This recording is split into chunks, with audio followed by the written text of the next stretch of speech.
Jared Polin, FroKnowsPhoto.com, and this is your... Oh, I go golfing on Sundays. I hate golf. Photo News Fix. This fix is brought to you by Storyblocks. Storyblocks gives you unlimited access to royalty-free photos, videos, music, sound effects, vectors, motion backgrounds, and so much more for one subscription cost, which means you never pay per clip. On top of that, there's a Storyblocks plugin for Adobe Premiere Pro that allows you to search all of Storyblocks right from Premiere, which is such a time saver. And for those DaVinci Resolve users, templates are now available in your Storyblocks library. Now, in honor of me spending all last week shooting a PGA Tour golf event, here's a Storyblocks clip titled "A Captivating Side View of a Stunning Redhead Golfer on All Fours Intensely Focused on the Hole as She Prepares to Putt." It's in the hole! Yeah, because that was my search topic, okay? To sign up for Storyblocks or to learn more, head on over to storyblocks.com/fro. First up, this week we saw Canon Rumors post about the potential rumored sensor for a possible Nikon Z7 III camera. Then I said to myself, wait, why is Canon Rumors posting this but Nikon Rumors has nothing? Do we have a rumor site smack down on our hands or something? Fight. According to Canon Rumors, the Z7 III is going to use a sensor from a company by the name of Tower Jazz, which will produce a 67 megapixel sensor for that camera. I put Tower Jazz in quotes because Nikon Rumors points out that they haven't been called Tower Jazz in 5 years. They are now Tower Jazz Hands. No, they're now Tower Semiconductor, thus putting the kibosh on the rumor. Now, putting aside this rumor site battle, I don't think Nikon is gonna put out a Z7 III because where does it fit into the lineup? No one's gonna spend $3,000 for a Z7 when a Z8 blows it out of the water for $500 more. But Jared, I need more megapixels. No, you don't. Stop relying on cropping. Cropping isn't the default way to get proper composition. I mean, I know it is for those American titmouse photographers who want to be a mile away and crop 99% of the image and then complain that their JPEG quality sucks, because no, you suck. The moral of the story, this rumor seems to be false. Next up, DJI has announced a Mavic 4 Pro, and it looks pretty sweet. Sweet! But there's one problem. It's not currently available in the United States. I mean, I guess that's a problem if you're in the United States, but not the rest of the world. Like, you know, Canada, our northern neighbors, eh? You, buddy! Nonetheless, this drone looks super sweet and is packed with features. There's a triple camera system that includes a 28mm, 35mm equivalent main camera with a 100 megapixel Hasselblad designed sensor with adjustable apertures nonetheless. Now, when you think of 100 megapixels, you think of a massive sensor, you know, something possibly medium format. Well, not here. This is a micro 4/3 sensor, which is clearly dead, that squeezes 100 megapixels into it. There's two more sensors that give you a 70mm and 168mm option as well. But one of the coolest things about the drone is what's called the infinity gimbal, which gives you 360-degree rotation. And I quote, "This allows you to achieve aerial Dutch angles."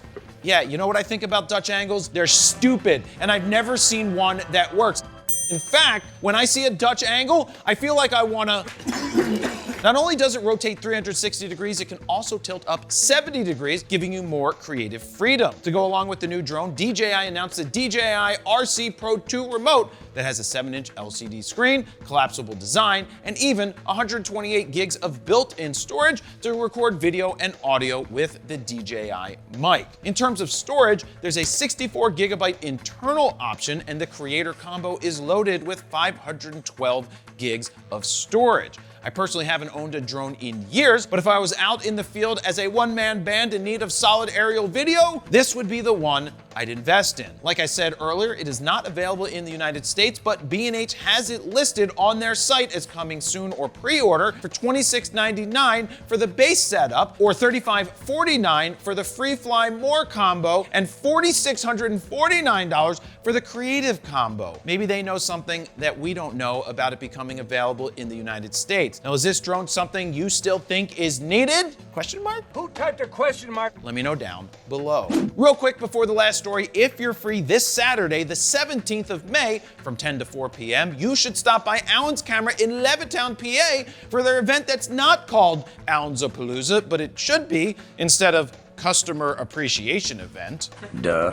Winning. Regardless, there will be trade-in bonuses, no tax on Sony, Canon, and Nikon products, free sensor cleanings, first come, first serve, and maybe I'll show up, you know, just for the soft pretzels, which I'm not even sure if they'll have, but if they do, I might eat a half of pretzel.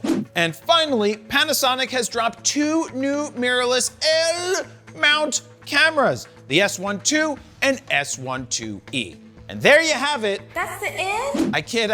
Psych. The S12 sports a partially stacked 24.1 megapixel CMOS sensor, which if I had to guess is pretty much the same sensor you find in Nikon's Z6 III and produces solid image quality. Now, since it's partially stacked, you have a faster readout speed, as well as the ability to shoot up to 70 frames per second with pre-burst up to 1.5 seconds and an H+ mode for 10 frames per second with a mechanical shutter. Now, in terms of 70 frames per second, that sounds all well and good, but from what I've been told, the buffer clearing time is upwards of 40 seconds. Damn! It's one thing to be able to shoot 70 frames per second, but if your buffer takes forever to clear, that's kind of a problem. Now, in regards to autofocus, you have real-time recognition and autofocus tracking via Phase Hybrid AF, improved eye and face detection, and AI-driven people tracking. Oh yeah, and a new mode called Urban Sports, you know, for the urban sports, like breakdancing and skateboarding and parkour, you know, because parkour.